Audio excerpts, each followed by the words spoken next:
Royal Bazaar, one destination for every home need. 100% quality groceries, fruits, stationery items എല്ലാം ഓഫറുകളോടെ തന്നെ ഇവിടെ ലഭ്യമാണ്. സ്വന്തം ബേക്ക് ഹൗസിൽ തയ്യാറാക്കിയ കേക്ക്, സ്നാക്സ്, പേസ്ട്രീസ്. ഷോപ്പിംഗ് ഇനി റോയൽ ആക്കാം. Royal Bazaar, main road, Chelakkara. Royal Bazaar, the one-stop solution for your home essentials. Youth Congress Kondazhi മണ്ഡലം കമ്മിറ്റിയുടെ നേതൃത്വത്തിൽ രക്തസാക്ഷി അനുസ്മരണ യോഗവും പുഷ്പാർച്ചനയും നടത്തി. ചേലക്കോട് സെന്ററിൽ നടന്ന അനുസ്മരണ യോഗം യൂത്ത് കോൺഗ്രസ് ജില്ലാ പ്രസിഡന്റ് ഹരീഷ് മോഹൻ ഉദ്ഘാടനം ചെയ്തു. ഷുഹൈബ്, ശരത് ലാൽ, കൃപേഷ് എന്നിവരുടെ രക്തസാക്ഷി ദിനാചരണമാണ് നടത്തിയത്. യൂത്ത് കോൺഗ്രസ് കൊണ്ടാഴി മണ്ഡലം പ്രസിഡന്റ് AU അബ്ദുൾ റഹ്മാൻ യോഗത്തിൽ അധ്യക്ഷത വഹിച്ചു.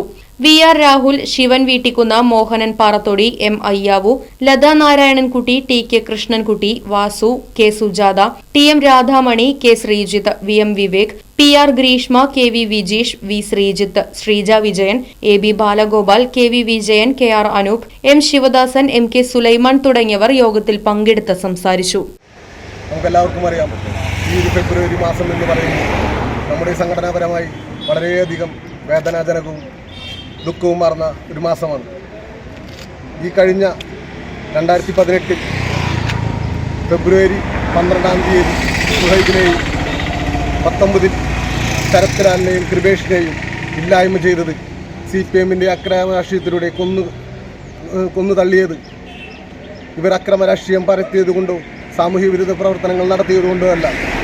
ഈ മൂവർണ്ണക്കോടി നെഞ്ചിലേറ്റിക്കൊണ്ട് നമ്മുടെ യൂത്ത് കോൺഗ്രസിൻ്റെയും ആശയങ്ങൾ ഉയർത്തിപ്പിടിച്ചുകൊണ്ട് സ്വന്തം പ്രദേശങ്ങളിൽ സാമൂഹിക പ്രവർത്തനവും കാരുണ്യ പ്രവർത്തനങ്ങളുമായി മുന്നോട്ട് വന്നതുകൊണ്ട് മാത്രമാണ് ഇവരുടെ പ്രവർത്തനങ്ങൾ അവിടെയുള്ള CPM പ്രവർത്തകർക്ക് ഭയപ്പെടുകയും അവരുടെ പ്രവർത്തനങ്ങളാൽ ജനഹൃദയങ്ങൾ കീഴടക്കിയെന്ന് മനസ്സിലാക്കിയുകൊണ്ട് ഈ ചെറുപ്പക്കാരെ ഇല്ലായ്മ ചെയ്തുകൊണ്ട് ഞങ്ങളുടെ പ്രവർത്തനങ്ങളിൽ ഇല്ലാതാക്കാനാണ് നിങ്ങൾ ശ്രമിക്കുന്നതെങ്കിൽ ഒരു കാര്യം വ്യക്തമായി പറയാൻ ആഗ്രഹിക്കുകയാണ്. ഇവർ ഉയർത്തിപ്പിടിച്ച മൂല്യങ്ങൾ ഉയർത്തിപ്പിടിച്ചുകൊണ്ട് തന്നെ യൂത്ത് കോൺഗ്രസിൻ്റെ പ്രവർത്തനങ്ങളുമായി ഞങ്ങൾ മുന്നോട്ട് പോകുമെന്നും അതിനുവേണ്ടി ഒരു കൃപേഷിലൂടെ, ഒരു ശരത് ലാലിലൂടെ, ഒരു ഷുഹൈബിലൂടെ 1000 ചെറുപ്പക്കാരെ ഞങ്ങൾ മുന്നോട്ടിറക്കി മൂവർണ്ണക്കോടി ഏന്തിക്കൊണ്ട് വീണ്ടും ഞങ്ങൾ പോരാട്ടങ്ങളുമായി മുന്നോട്ട് വരുമെന്ന് മാത്രം പറഞ്ഞുകൊണ്ട്. Right Vision News, Kondazhy.